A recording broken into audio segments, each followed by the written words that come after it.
तुम्हा सर्वांचं मनपूर्वक अखिल भारतीय अंधश्रद्धा निर्मूलन समिती सिंधुदुर्गच्या वतीनं मी स्वागत करत आहे। आनंदाची बाब म्हणजे या कार्यशाळेला अगदी युवा वर्गापासून म्हणजे जस्ट काही ग्रॅज्युएट झालेले आहेत तिथून ते रिटायर्ड टीचर्स आणि सामाजिक कार्यकर्ते रिटायर झालेले नाही आहेत, पण ज्येष्ठ नागरिक जे आहेत ते आज या कार्यशाळेसाठी उपस्थित आहेत। आणि वेद नेहमीप्रमाणे आपल्याला कुडाळ तालुक्याचे तहसीलदार साहेब लाभलेले आहेत मुख्य अतिथी म्हणून।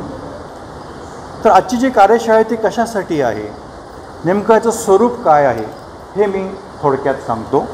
अरे असंच लोकांच्या मनामध्ये जनरली जातं, हे नाही आहे तसं, हे पहिला आपल्याला समजावं आणि इतरांनाही आपण ते तसं सांगावं, यासाठी हा कार्यशाळेचा अट्टाहास।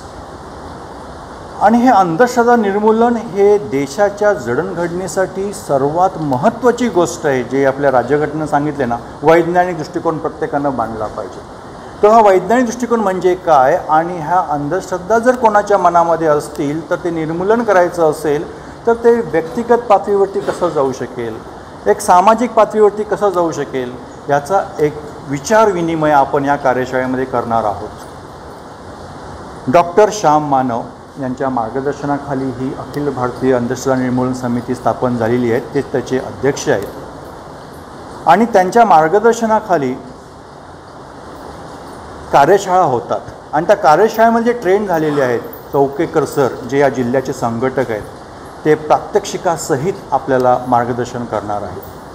त्याबरोबर जिल्ह्यामध्ये विज्ञानाचा प्रसार करण्यासाठी ज्यांनी तळमळीनं काम केलेले आहेत ते म्हणजे पठाडे सर। एक उत्कृष्ट हाडाचा शिक्षक कसा असावा हे त्यांनी आपल्या सेवेच्या वेळेला दाखवून दिलेलंच आहे।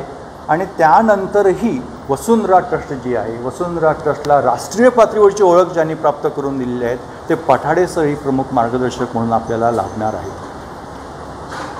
तर सुरुवातीला मी माझे 2 शब्द अंधश्रद्धा आणि निर्मूलन याबद्दलचे व्यक्त करेन, त्यानंतर तहसीलदार साहेब आपलं मनोगत व्यक्त करतील, मग ह्या अखिल भारतीय अंधश्रद्धा निर्मूलन समिती सिंधुदुर्गचे अध्यक्ष ॲडव्होकेट राजीव बिले आपलं मनोगत व्यक्त करतील, त्यानंतर युवा कार्यकर्ता, धडाडीचा कार्यकर्ता, कुठेही पोलखोल करायची असेल तर नेहमी येणारा युगांत चव्हाण, हा युवकांचं कार्य काय असू शकेल, ह्या अंधश्रद्धा निर्मूलनासाठी काय भूमिका असू शकेल याबद्दल आपलं मत व्यक्त करेल। त्यानंतर चौकेकर सर आणि पठाडे सर हे प्रयोगाद्वारे अंधश्रद्धा निर्मूलन कसं करता येईल याबद्दल मार्गदर्शन करतील। त्यानंतर ॲडव्होकेट गौरी पटवर्धन हे महिला व अंधश्रद्धा या विषयावरती आपलं मत व्यक्त करतील। त्यानंतर आपण सर्वांनी, तो सर्वात महत्त्वाचा पार्ट आहे, चर्चा करायची आहे। नेमकं आपल्या मनात काही गोष्टी असतील त्या समजल्या नसतील तर समजून घ्यायच्या आहेत, आपलं कार्य कसं पुढं नेता येईल याबद्दल चर्चा करायची आहे आणि आपला पुढचा प्लॅन आपल्याला आखायचा आहे, असं चर्चासत्र होईल। आणि शेवट हा आभारानं होईल आणि आभार सामाजिक कार्यकर्त्या ज्या वालावलच्या आहेत त्या शांती भाटकर मांडतील। तर सुरुवात मी माझ्या मनोगतापासून करतो। तत्पूर्वी उपस्थित सर्व मान्यवरांचं मी स्वागत करतो। थोडक्यात परिचय, माझ्या उजव्या हातापासून कुडाळ तालुका अध्यक्ष ॲडव्होकेट समीर कुलकर्णी, नंतर महिला संघटिका ज्या पोलखोलच्या वेळेलाही आपल्या अंधश्रद्धेच्या धडाडीनं पुढे येत असतात त्या उज्ज्वला येळावीकर, माननीय तहसीलदार साहेब आहेतच, ॲडव्होकेट राजीव बिले आणि संघटक ज्यांनी या जिल्ह्यामध्ये अखिल भारतीय अंधश्रद्धा निर्मूलन समिती मुठमेढ रोवली आणि आता ती फोफावते, ते जिल्हा संघटक विजय चौकेकर। आता मी चौकेकर सरांबरोबर जवळजवळ 2 वर्ष ह्याच्यात कार्य करतो आणि त्यावेळेला आलेला अनुभव सांगतो। तुम्ही अंधश्रद्धावाले ना, वास्तविक निर्मूलनवाले, पण म्हणताना अंधश्रद्धावाले ना, असं जरा काही जण एक खोटक पद्धतीनं त्रुटक पद्धतीनं आमच्याशी जरा संवाद साधतात. आता आमची चूक नाही आहे काय, कारण त्यांना ते तसं वाटतं की हे देव न मानणारे आणि आमच्या विरोधातले, देवाला बुडवायला निघालेले, धर्माला तुडवायला निघालेले आणि सामाजिक परिवर्तन करतो असं नाटक करणारे म्हणजे अंधश्रद्धावाले, म्हणजे आम्ही अंधश्रद्धावाले असं समजतं. त्यामुळे ते बघतात. हा अनुभव आहे. त्याबरोबर काहीजण तुम्ही अंधश्रद्धा निर्मूलनाचं काम करता, आदरानेही विचारणारीही लोक आहेत, ज्यांना याचं महत्त्व समजलेलं आहे. ते आता मुख्य मुद्दा होतो की मी हे काम का करतो. तर मुळातच विज्ञानाचा विद्यार्थी असल्यामुळे आणि केमिस्ट्री हा विषय शिकवत असल्यामुळे मला जाणवतं आहे की अनेक गैरसमज आपल्यामध्ये आहेत. ते फक्त वैज्ञानिक दृष्टिकोन नसल्यामुळे, शिक्षण नसल्यामुळे मी म्हणत नाही आहेत. असे वैज्ञानिक बरेच आहेत, पण त्यांच्यामध्ये तर्कशुद्धी वृत्तीही दिसलेली नाही आहे. तर ती तर्कशुद्ध वृत्तीही वाढणं गरजेचं आहे.